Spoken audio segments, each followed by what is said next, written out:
The Jungle Book by Rudyard Kipling. Read by Chuck Brown. Chapter 1. Mowgli's Brothers.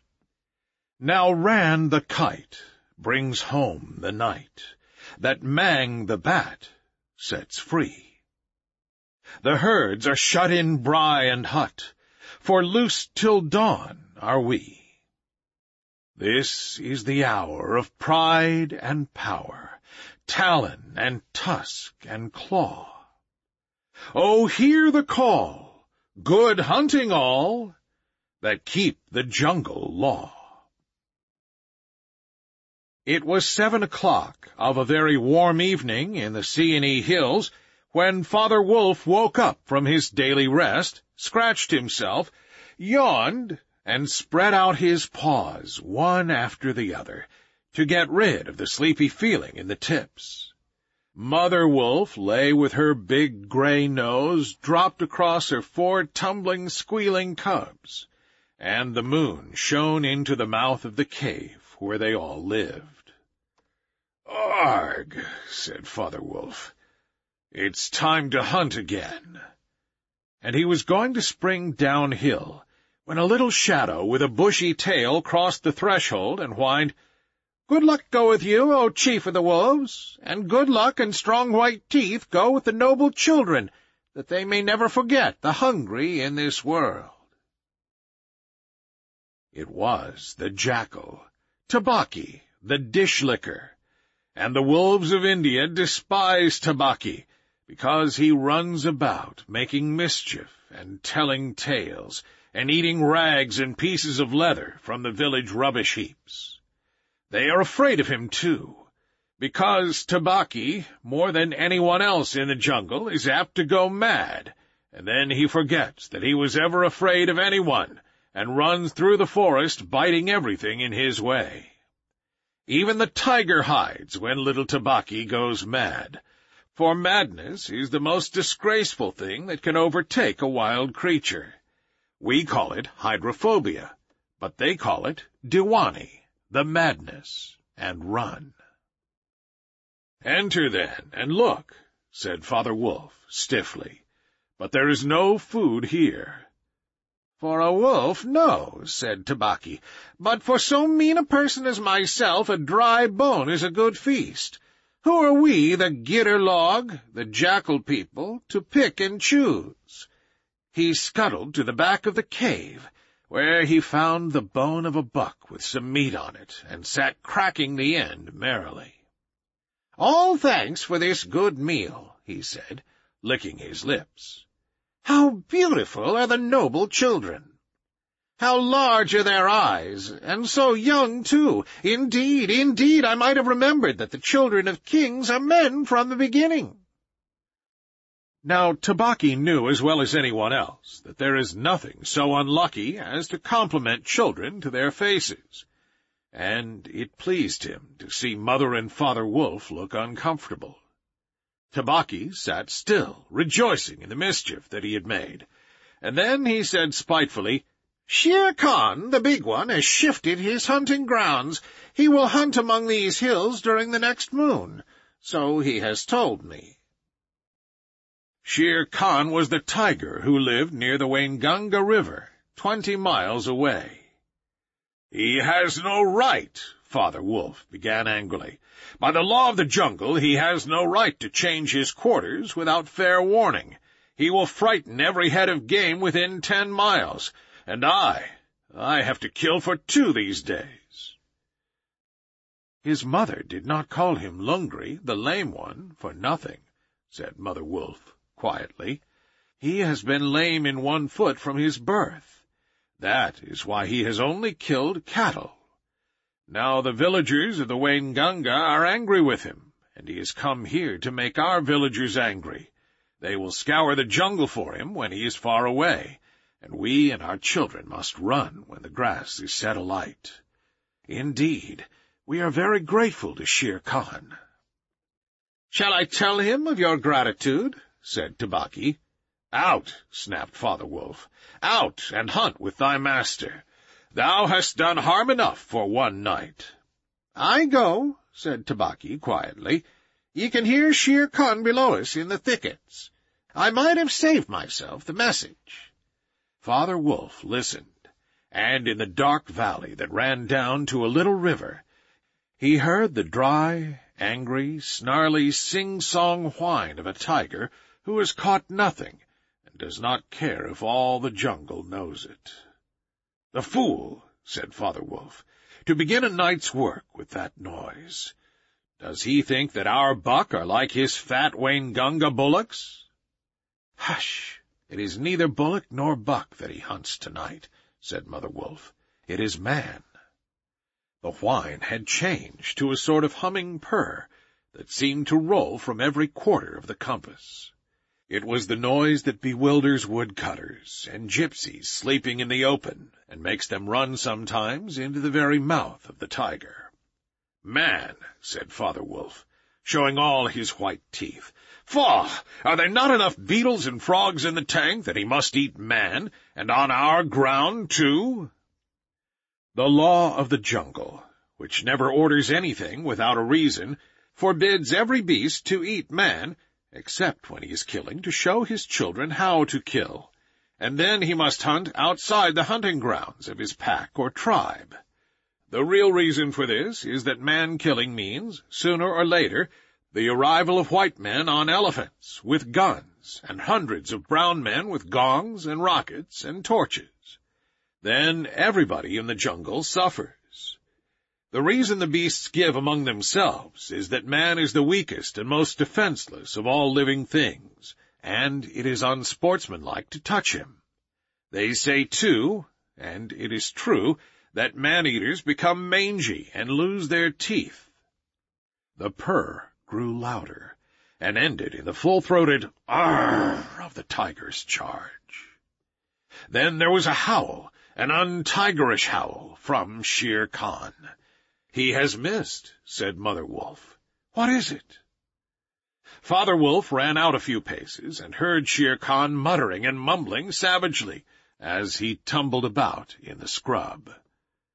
"The fool has had no more sense than to jump at a woodcutter's campfire, so he has burned his feet," said Father Wolf, with a grunt. "Tabaki is with him." "Something is coming uphill," said Mother Wolf, twitching one ear. "Get ready." The bushes rustled a little in the thicket, and Father Wolf dropped with his haunches under him, ready for his leap. Then, if you had been watching, you would have seen the most wonderful thing in the world. The wolf checked in mid-spring. He made his bound before he saw what it was he was jumping at, and then he tried to stop himself. The result was that he shot straight up into the air for 4 or 5 feet, landing almost where he left ground. "Man," he snapped, "a man's cub! Look!" Directly in front of him, holding on by a low branch, stood a naked brown baby who could just walk, as soft and as dimpled a little thing as ever came to a wolf's cave at night. He looked up into Father Wolf's face and laughed. "Is that a man's cub?" said Mother Wolf. "I have never seen one. Bring it here." A wolf accustomed to moving his own cubs can, if necessary, mouth an egg without breaking it, and though Father Wolf's jaws closed right on the child's back, not a tooth even scratched the skin as he laid it down among the cubs. "How little, how naked, and how bold," said Mother Wolf softly.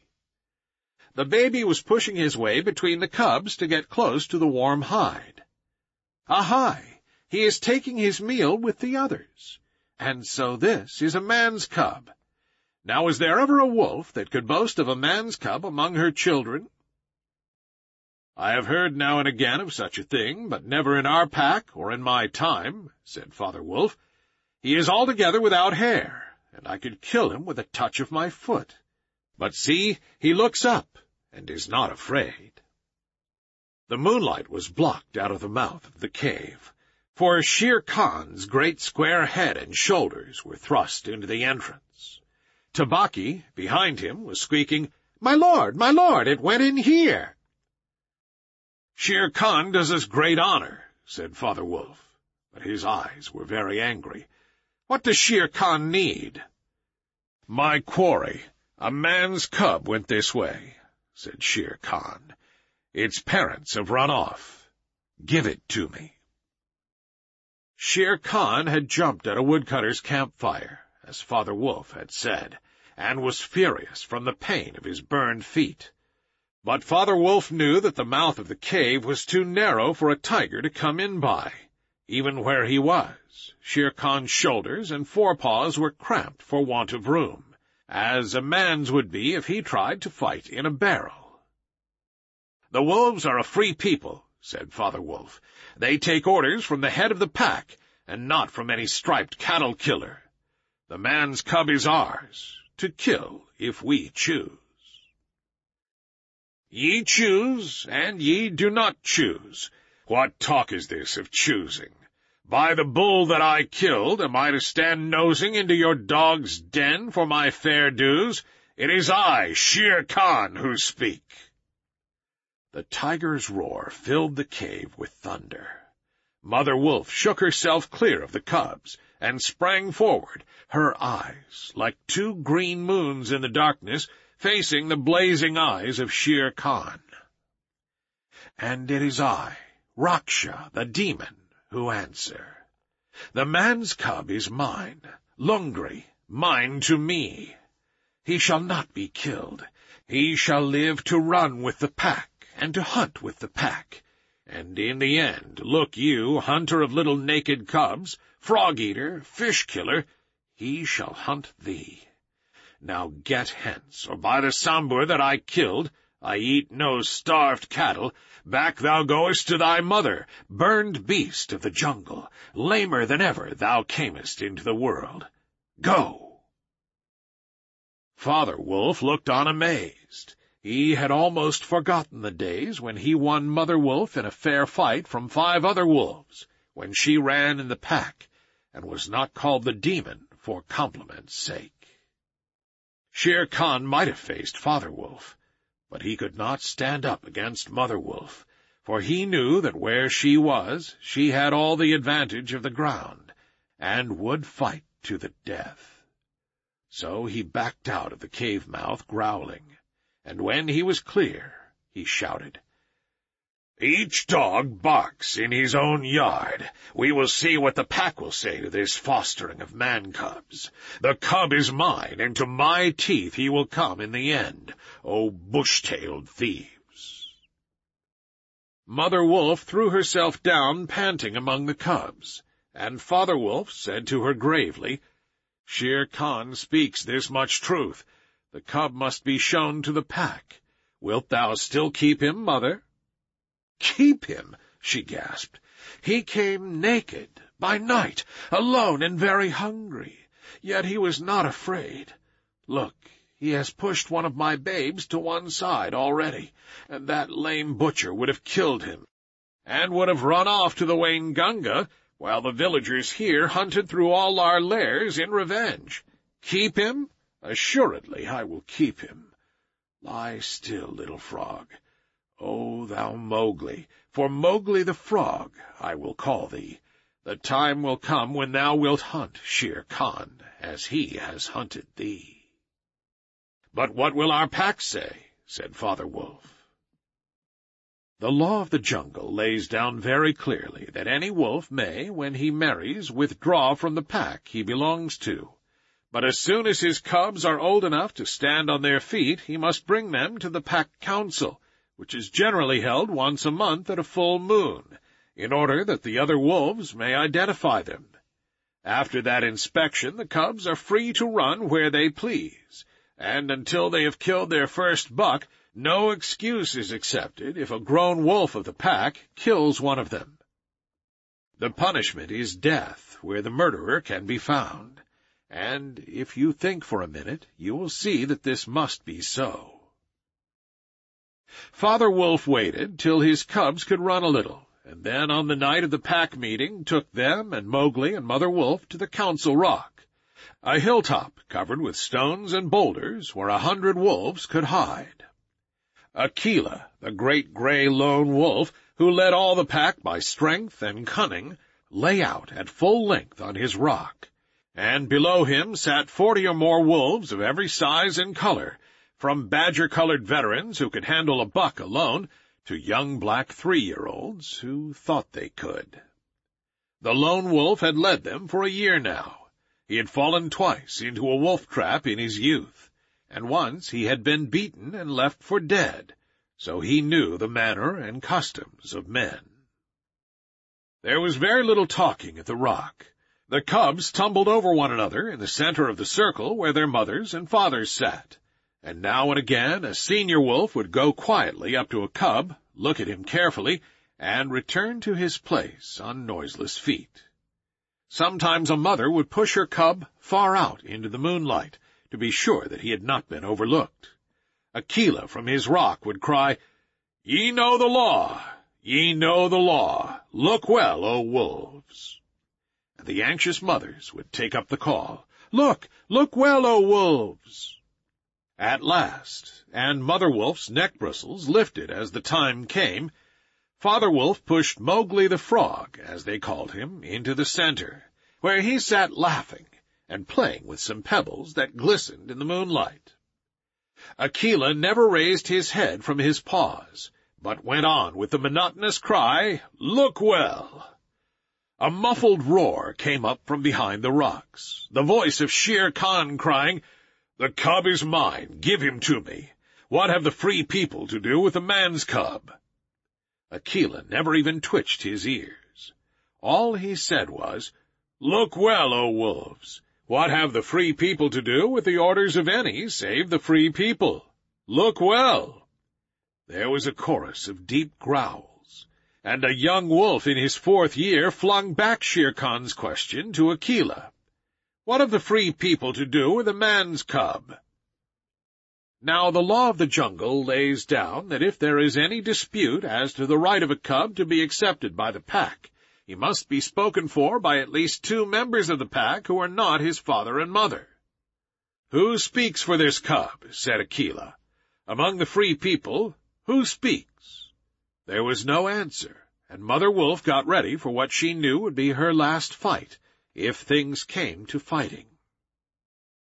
Then the only other creature who is allowed at the pack council, Baloo, the sleepy brown bear who teaches the wolf cubs the law of the jungle, old Baloo, who can come and go where he pleases, because he eats only nuts and roots and honey, rose up on his hind quarters and grunted. "The man's cub! The man's cub!" he said. "I speak for the man's cub. There is no harm in a man's cub. I have no gift of words, but I speak the truth. Let him run with the pack and be entered with the others. I myself will teach him." "We need yet another," said Aquila. "Baloo has spoken, and he is our teacher for the young cubs. Who speaks besides Baloo?" A black shadow dropped down into the circle.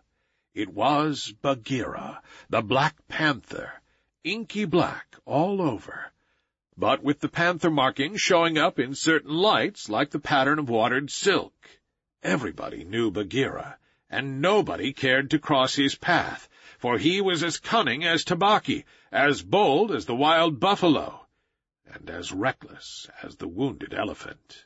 But he had a voice as soft as wild honey dripping from a tree, and skin softer than down. "O Aquila, and ye the free people," he purred, "I have no right in your assembly, but the law of the jungle says that if there is a doubt which is not a killing matter in regard to a new cub, the life of that cub may be bought at a price, and the law does not say who may or may not pay that price. Am I right?" "Good, good," said the young wolves, who are always hungry. "Listen to Bagheera. The cub can be bought for a price. It is the law." "Knowing that I have no right to speak here, I ask your leave." "Speak, then," cried 20 voices. "To kill a naked cub is shame. Besides, he may make better sport for you when he is grown. Baloo has spoken in his behalf.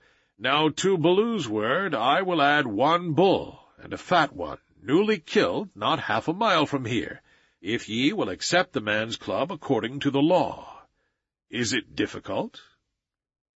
There was a clamor of scores of voices, saying, "What matter? He will die in the winter rains. He will scorch in the sun. What harm can a naked frog do us? Let him run with the pack. Where is the bull, Bagheera? Let him be accepted." And then came Akela's deep bay, crying, look well, O wolves." Mowgli was still playing with the pebbles, and he did not notice when the wolves came and looked at him one by one. At last they all went down the hill for the dead bull, and only Akela, Bagheera, Baloo, and Mowgli's own wolves were left.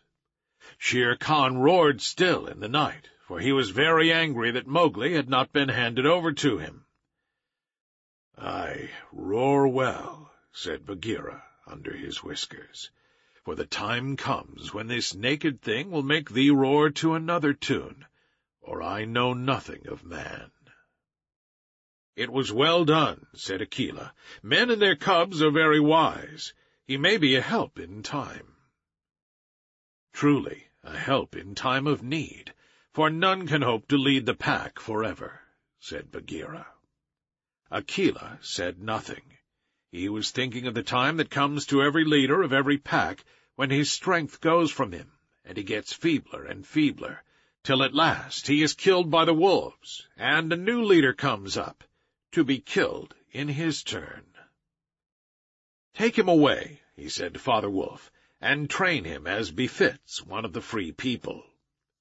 And that is how Mowgli was entered into the Seeonee wolf pack for the price of a bull, and on Baloo's good word. Now you must be content to skip 10 or 11 whole years, and only guess at all the wonderful life that Mowgli led among the wolves, because if it were written out, it would fill ever so many books. He grew up with the cubs, though they, of course, were grown wolves almost before he was a child, and Father Wolf taught him his business, and the meaning of things in the jungle, till every rustle in the grass, every breath of the warm night air, every note of the owls above his head, every scratch of a bat's claws as it roosted for a while in a tree, and every splash of every little fish jumping in a pool, meant just as much to him as the work of his office means to a businessman. When he was not learning, he sat out in the sun and slept, and ate, and went to sleep again. When he felt dirty or hot, he swam in the forest pools, and when he wanted honey, Baloo told him that honey and nuts were just as pleasant to eat as raw meat. He climbed up for it, and that Bagheera showed him how to do. Bagheera would lie out on a branch and call, "Come along, little brother," and at first Mowgli would cling like the sloth, but afterward he would fling himself through the branches almost as boldly as the gray ape. He took his place at the Council Rock, too, when the pack met, and there he discovered that if he stared hard at any wolf, the wolf would be forced to drop his eyes, and so he used to stare for fun. At other times he would pick the long thorns out of the pads of his friends, for wolves suffer terribly from thorns and burrs in their coats. He would go down the hillside into the cultivated lands by night, and look very curiously at the villagers in their huts. But he had a mistrust of men, because Bagheera showed him a square box with a drop-gate so cunningly hidden in the jungle that he nearly walked into it, and told him it was a trap.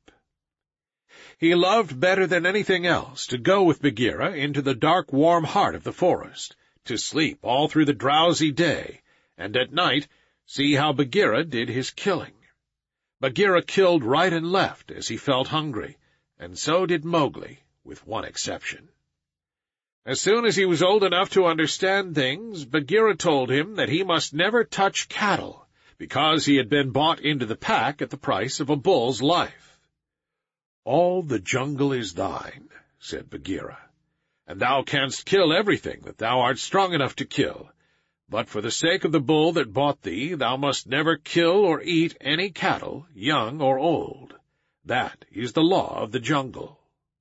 Mowgli obeyed faithfully.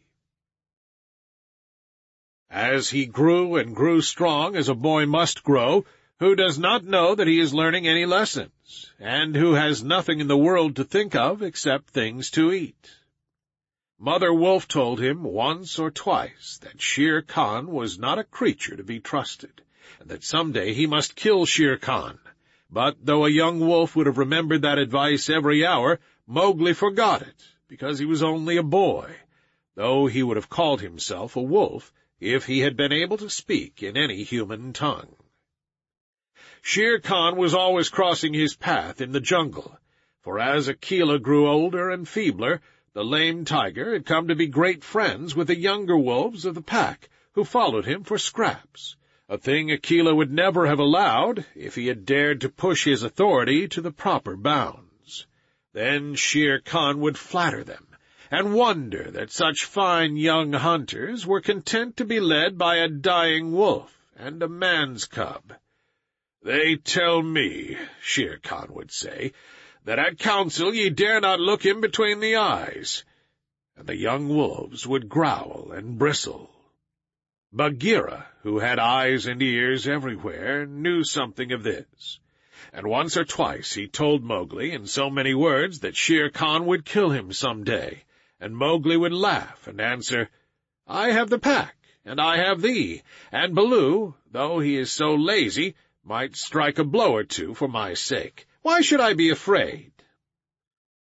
It was one very warm day that a new notion came to Bagheera, born of something that he had heard. Perhaps Ikki the porcupine had told him. But he said to Mowgli when they were deep in the jungle, as the boy lay with his head on Bagheera's beautiful black skin, "Little brother, how often have I told thee that Shere Khan is thy enemy?" "As many times as there are nuts on that palm," said Mowgli, who naturally could not count. "What of it? I am sleepy, Bagheera, and Shere Khan is all long tail and loud talk, like Mao the peacock." "But this is no time for sleeping. Baloo knows it, I know it, the pack know it, and even the foolish, foolish deer know. Tabaqui has told thee, too." "Ho, ho!" said Mowgli. "Tabaqui came to me not long ago with some rude talk that I was a naked man's cub, and not fit to dig pig nuts. But I caught Tabaqui by the tail and swung him twice against a palm tree to teach him better manners." "That was foolishness, for though Tabaqui is a mischief-maker, he would have told thee of something that concerned thee closely. Open those eyes, little brother. Shere Khan dares not kill thee in the jungle for fear of those that love thee. But remember, Akela is very old, and soon the day comes when he cannot kill his buck, and then he will be leader no more. Many of the wolves that looked thee over when thou wast brought to the council first are old too, and the young wolves believe, as Shere Khan has taught them, that a man-cub has no place with the pack. In a little time thou wilt be a man." "And what is a man that he should not run with his brothers?" said Mowgli. "I was born in the jungle. I have obeyed the law of the jungle, and there is no wolf of ours from whose paws I have not pulled a thorn. Surely they are my brothers." Bagheera stretched himself at full length and half shut his eyes. "Little brother," said he, "feel under my jaw." Mowgli put up his strong brown hand, and just under Bagheera's silky chin, where the giant rolling muscles were all hid by the glossy hair, he came upon a little bald spot. "There is no one in the jungle that knows that I, Bagheera, carry that mark, the mark of the collar. And yet, little brother, I was born among men, and it was among men that my mother died, in the cages of the king's palace at Udaipur. It was because of this that I paid the price for thee at the council when thou wast a little naked cub. Yes, I, too, was born among men. I had never seen the jungle. They fed me behind bars from an iron pan, till one night I felt that I was Bagheera the panther, and no man's plaything, and I broke the silly lock with one blow of my paw, and came away. And because I had learned the ways of men, I became more terrible in the jungle than Shere Khan. Is it not so?" "Yes," said Mowgli. "All the jungle fear Bagheera, all except Mowgli." "Oh, thou art a man's cub," said the Black Panther, very tenderly. "And even as I return to my jungle, so thou must go back to men at last, to the men who are thy brothers, if thou art not killed in the council." "But why? But why should any wish to kill me?" said Mowgli. "Look at me," said Bagheera, and Mowgli looked at him steadily between the eyes. The big panther turned his head away in half a minute. "That is why," he said, shifting his paw on the leaves. "Not even I can look thee between the eyes, and I was born among men, and I love thee, little brother. The others, they hate thee, because their eyes cannot meet thine, because thou art wise, because thou hast pulled out thorns from their feet, because thou art a man." "I did not know these things," said Mowgli, sullenly, and he frowned under his heavy black eyebrows. "What is the law of the jungle? Strike first, and then give tongue. By thy very carelessness they know that thou art a man. But be wise. It is in my heart that when Akela misses his next kill, and at each hunt it causes him more to pin the buck, the pack will turn against him, and against thee. They will hold a jungle council at the rock, and then— "I have it," said Bagheera, leaping up. "Go thou down quickly to the men's huts in the valley, and take some of the red flower which they grow there, so that when the time comes thou mayest have an even stronger friend than I or Baloo or those of the pack that love thee. Get the red flower." By red flower, Bagheera meant fire. Only no creature in the jungle will call fire by its proper name. Every beast lives in deadly fear of it, and invents 100 ways of describing it. "The red flower," said Mowgli, "that grows outside their huts in the twilight. I will get some." "There speaks the man's cub," said Bagheera proudly. "Remember that it grows in little pots. Get one swiftly, and keep it by thee for time of need." "Good," said Mowgli. "I go. But art thou sure, O my Bagheera?" He slipped his arm around the splendid neck and looked deep into the big eyes. "Art thou sure that this is all Shere Khan's doing?" "By the broken lock that freed me, I am sure, little brother." "Then by the bull that bought me, I will pay Shere Khan full tale for this, and it may be a little over," said Mowgli, and he bounded away. "That is a man. That is all a man," said Bagheera to himself, lying down again. "O Shere Khan, never was a blacker hunting than that frog hunt of thine 10 years ago." Mowgli was far and far through the forest, running hard, and his heart was hot in him. He came to the cave as the evening mist rose, and drew breath, and looked down at the valley. The cubs were out, but Mother Wolf, at the back of the cave, knew by his breathing that something was troubling her frog. "What is it, son?" she said. "Some bats chatter of Shere Khan," he called back.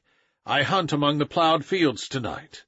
And he plunged downward through the bushes to the stream at the bottom of the valley.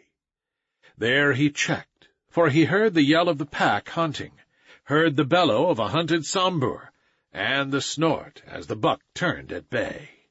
Then there were wicked, bitter howls from the young wolves. "Akela! Akela! Let the lone wolf show his strength! Room for the leader of our pack! Spring, Akela!" The lone wolf must have sprung and missed his hold, for Mowgli heard the snap of his teeth, and then a yelp, as the Sambur knocked him over with his forefoot. He did not wait for anything more, but dashed on, and the yells grew fainter behind him as he ran into the croplands where the villagers lived. "Bagheera spoke truth," he panted, as he nestled down in some cattle fodder by the window of a hut.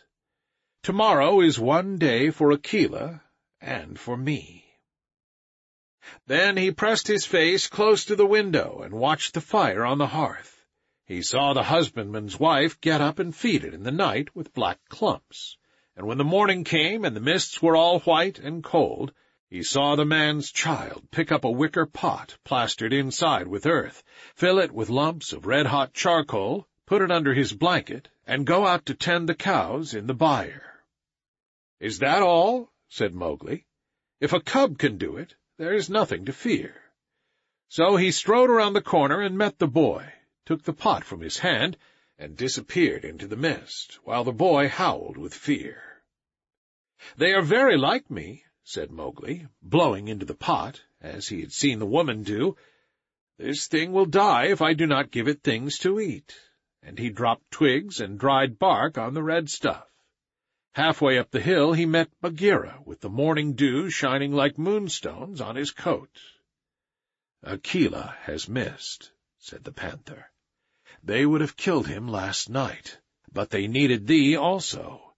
They were looking for thee on the hill." "I was among the ploughed lands. I am ready. Look." Mowgli held up the fire-pot. "Good. Now I have seen men thrust a dry branch into that stuff, and presently the red flower blossomed at the end of it. Art thou not afraid?" "No. Why should I fear? I remember, now if it is not a dream, how before I was a wolf I lay beside the red flower, and it was warm and pleasant." All that day Mowgli sat in the cave tending his fire-pot and dipping dry branches into it to see how they looked. He found a branch that satisfied him, and in the evening, when Tabaqui came to the cave and told him, rudely enough, that he was wanted at the Council Rock, he laughed till Tabaqui ran away. Then Mowgli went to the council, still laughing. Akela, the lone wolf, lay by the side of his rock, as a sign that the leadership of the pack was open, and Shere Khan, with his following of scrap-fed wolves, walked to and fro openly, being flattered. Bagheera lay close to Mowgli, and the fire-pot was between Mowgli's knees. When they were all gathered together, Shere Khan began to speak, a thing he would never have dared to do when Akela was in his prime. "He has no right," whispered Bagheera. "Say so. He is a dog's son. He will be frightened." Mowgli sprang to his feet. "Free people," he cried. "Does Shere Khan lead the pack? What has a tiger to do with our leadership?" "Seeing that the leadership is yet open and being asked to speak," Shere Khan began. "By whom?" said Mowgli. "Are we all jackals to fawn on this cattle-butcher? The leadership of the pack is with the pack alone." There were yells of, "Silence, thou man's cub! Let him speak! He has kept our law!" And at last the seniors of the pack thundered, "Let the dead wolf speak!" When a leader of the pack has missed his kill, he is called the dead wolf as long as he lives, which is not long, as a rule. Akela raised his old head wearily. "Free people, and ye too, sons of Shere Khan, for 12 seasons I have led ye to and from the kill, and in all that time not one has been trapped or maimed. Now I have missed my kill. Ye know how that plot was made. Ye know how ye brought me up to an untried buck to make my weakness known. It was cleverly done. Your right is to kill me here on the Council Rock now. Therefore I ask, who comes to make an end of the lone wolf? For it is my right, by the law of the jungle, that ye come one by one." There was a long hush, for no single wolf cared to fight Akela to the death. Then Shere Khan roared, "Bah! What have we to do with this toothless fool? He is doomed to die. It is the man-cub who has lived too long. Free people, he was my meat from the first. Give him to me. I am weary of this man-wolf folly. He has troubled the jungle for 10 seasons. Give me the man-cub, or I will hunt here always and not give you one bone. He is a man's child, and from the marrow of my bones I hate him." Then more than half of the pack yelled, "A man! A man! What is a man to do with us? Let him go to his own place." "And turn all the people of the villages against us?" snarled Shere Khan. "No, give him to me. He is a man, and none of us can look him between the eyes." Akela lifted his head again and said, "He has eaten our food. He has slept with us. He has driven game for us. He has broken no word of the law of the jungle. Also, I paid for him with a bull when he was accepted. The worth of a bull is little, but Bagheera's honor is something that he will perhaps fight for," said Bagheera in his gentlest voice. "A bull paid 10 years ago," the pack snarled. "What do we care for bones 10 years old?" "Or for a pledge?" said Bagheera, his white teeth bared under his lip. "Well are ye called the Free People." "No man's cub can run with the people of the jungle," roared Shere Khan. "Give him to me." "He is our brother in all but blood," Akela went on, "and ye would kill him here. In truth, I have lived too long. Some of ye are eaters of cattle, and of others I have heard that under Shere Khan's teaching ye go by dark night and snatch children from the villagers' doorstep. Therefore I know ye to be cowards, and it is to cowards I speak. It is certain that I must die, and my life is of no worth, or I would offer that in the man-cub's place. But for the sake of the honor of the pack, a little matter that, by being without a leader, ye have forgotten, I promise that if ye let the man-cub go to his own place, I will not, when my time comes to die, bear one tooth against ye. I will die without fighting. That will at least save the pack 3 lives. More I cannot do. But if ye will, I can save ye the shame that comes of killing a brother against whom there is no fault, a brother spoken for and bought into the pack according to the law of the jungle." "He is a man! A man! A man!" snarled the pack, and most of the wolves began to gather round Shere Khan, whose tail was beginning to switch. "Now the business is in thy hands," said Bagheera to Mowgli. "We can do no more except fight." Mowgli stood upright, the fire-pot in his hands. Then he stretched out his arms and yawned in the face of the council, but he was furious with rage and sorrow, for, wolf-like, the wolves had never told him how they hated him. "Listen, you," he cried. "There's no need for this dog's jabber. Ye have told me so often tonight that I am a man. Ye have told me so often tonight that I am a man, though indeed I would have been a wolf with you to my life's end, that I feel your words are true. So I do not call ye my brothers any more, but sag, dogs, as a man should. What ye will do and what ye will not do is not yours to say. That matter is with me, and that we may see the matter more plainly, I, the man, have brought here a little of the red flour, which ye, dogs, fear." He flung the fire-pot on the ground, and some of the red coals lit a tuft of dried moss that flared up as all the council drew back in terror before the leaping flames. Mowgli thrust his dead branch into the fire, till the twigs lit and crackled, and whirled it above his head among the cowering wolves. "Thou art the master," said Bagheera in an undertone. "Save Akela from death. He was ever thy friend." Akela, the grim old wolf, who had never asked for mercy in his life, gave one piteous look at Mowgli as the boy stood all naked, his long black hair tossing over his shoulders in the light of the blazing branch that made the shadows jump and quiver. "Good," said Mowgli, staring around slowly, and thrusting out his lower lip. "I see that ye are dogs. I go from you to my own people, if they be my own people. The jungle is shut to me, and I must forget your talk and your companionship. But I will be more merciful than ye are, because I was all but your brother in blood. I promise that when I am a man among men I will not betray ye to men as ye have betrayed me." He kicked the fire with his foot, and the sparks flew up. "There shall be no war between any of us and the pack. but here is a debt to pay before I go." He strode forward to where Shere Khan sat blinking stupidly at the flames, and caught him by the tuft on his chin. Bagheera followed close, in case of accidents. "Up, dog!" Mowgli cried. "Up when a man speaks, or I will set that coat ablaze." Shere Khan's ears lay flat back on his head, and he shut his eyes, for the blazing branch was very near. "This cattle-killer said he would kill me in the council, because he had not killed me when I was a cub. Thus and thus do we beat dogs when we are men. Stir a whisker, Lungri, and I ram the red flower down thy gullet."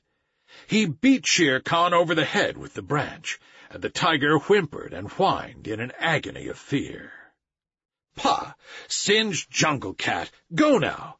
But remember, when next I come to the Council Rock, as a man should come, it will be with Shere Khan's hide on my head. For the rest, Akela goes free to live as he pleases. Ye will not kill him, because that is not my will, nor do I think that ye will sit here any longer, lolling your tongues out as though you were somebodies instead of dogs whom I drive out, thus. Go!" The fire was burning furiously at the end of the branch, and Mowgli struck right and left round the circle, and the wolves ran howling, with the spark burning their fur. At last there were only Akela, Bagheera, and perhaps 10 wolves that had taken Mowgli's part.